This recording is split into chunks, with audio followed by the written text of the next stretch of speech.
નમસ્કાર, હું છું એન્કર અર્પિતા પટેલ. આપ જોઈ રહ્યા છો news snap channel. News snap ચેનલમાં દર્શક મિત્રો આપનું હાર્દિક સ્વાગત છે. પાટણમાં ઓપરેશન મ્યુલહન્ટ 2.0 હેઠળ 3.98.43 કરોડના સાયબર ક્રાઇમ રેકેટનો પર્દાફાશ, 14 આરોપીઓ ઝડપાયા. પાટણ સાયબર ક્રાઇમ પોલીસની મોટી કાર્યવાહી. ઓપરેશન મ્યુલહન્ટ 2.0 અંતર્ગત 398 કરોડના સાયબર ક્રાઇમ ફ્રોડ રેકેટનો પોલીસે કર્યો પર્દાફાશ. હારીજ નાગરિક સહકારી બેંક લિમિટેડ હારીજ ખાતે ખોલવામાં આવેલા ખાતાઓમાં દેશના વિવિધ રાજ્યોમાંથી ફરિયાદો આવી હતી. બેંકના એકાઉન્ટમાં શંકાસ્પદ નાણાકીય વ્યવહારો થતાં પોલીસે તપાસ હાથ ધરી. લોકોને રોકડ રકમ અને માસિક અને કેટલાક સમૂહ દ્વારા ખાતેદારોને કમિશન અને માસિક રકમ આપી આચરતા હતા સાયબર ફ્રોડ.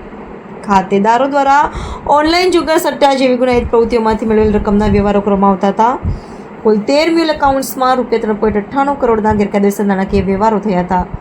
પોલીસ દ્વારા કોઈપણ વ્યક્તિને બેંક ખાતા, ATM card, chequebook, sim card જેવી બેંક સંબંધીની માહિતીને કોઈ વ્યક્તિને કમિશન કે આર્થિક લાભથી ન આપવા કરી સૂચના. રિપોર્ટર પંકજ સાધુ, પાટણ. ગુજરાત સરકારના ગૃહ વિભાગ દ્વારા જે સાયબર ગુનાઓ થઈ રહ્યા છે એને અટકાવવા માટે અને આમાં જે નાણાકીય વ્યવહારો થાય છે એ નેટવર્કને અંકુશમાં લેવા માટે અને આ સાયબર ગુનાઓમાં જે અકાઉન્ટ ભાડે આપવામાં આવે છે એને કેવી રીતે અંકુશમાં લાવી શકાય એના માટે ઓપરેશન મ્યુલહન્ટ 2.0 શરૂ કરવામાં આવ્યું છે.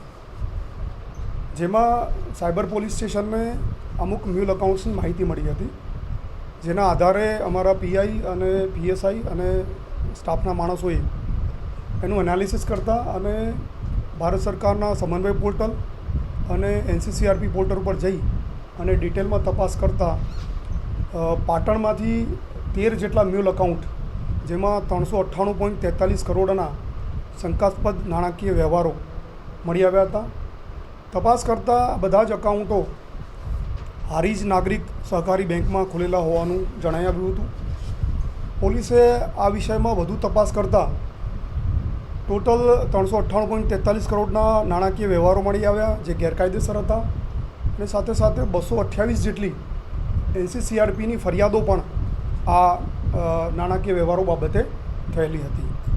પોલીસે આ બાબતમાં વિશેષ તપાસ કરતાં 13 જેટલા ખાતાધારકો અને 7 અન્ય લોકો જેમણે આ ખાતાઓનો ઉપયોગ કર્યો છે એ લોકોના નામજોગ અને અન્ય જેમણે આ ખાતાઓ ખોલવા માટે, ઓપરેટ કરવા માટે અન્ય રીતે જે મદદ કરી છે એમના વિરુદ્ધ પાટણ સાયબર પોલીસ સ્ટેશનમાં એક ફરિયાદ દાખલ કરી અને 14 જેટલા આરોપીઓને અટક કર્યા છે.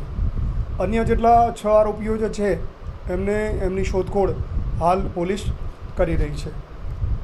પ્રાથમિક પૂછપરછ કરતાં જે ખાતાધારકો છે તેમણે એવું જણાવ્યું કે હારીજના દિનેશભાઈ ઠક્કર, જેમણે આ ખાતા એમની પાસે ખોલાવ્યા અને ખાતા ખોલાવ્યા બાદ જે બેન્કિંગ કીટ મળી, એટીએમ કાર્ડ મળ્યું કે અન્ય જે કંઈ એની સાથેના ચેકબુક મળ્યા છે એ બધી જ એમણે પોતાની પાસે રાખી લીધેલી અને આમની પાસેથી એમાં ચેકબુકમાં સહીઓ પણ કરાવી લીધી હતી.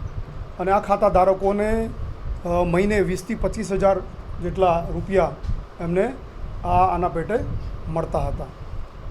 આ નાણાકીય વ્યવહારો જે થયા છે એ જુલાઈ 2025માં આ અકાઉન્ટમાં થયેલા હોવાનું જણાઈ આવ્યું છે અને હાલ પોલીસ એમાં ડિટેલ નાણાકીય વ્યવહારો મેળવી અને પૈસા ક્યાંથી આવ્યા છે અને ક્યાં ગયા છે એની ડિટેલ તપાસ હવે કરી રહી છે.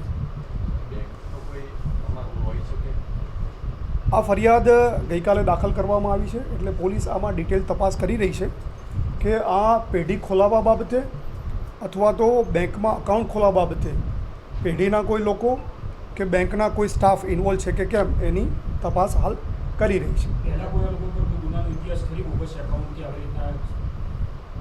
આ લોકો ઉપર અત્યાર સુધી કોઈ ફરિયાદ દાખલ કરવામાં નથી આવી. જે 7 લોકોની વાત કરી કે જેમણે આ અકાઉન્ટનો ઉપયોગ કર્યો છે તે લોકોના નામ આપણે ફરિયાદમાં લખ્યા છે. દિનેશભાઈ નાથાભાઈ ઠક્કર, મૂળ હારીજ.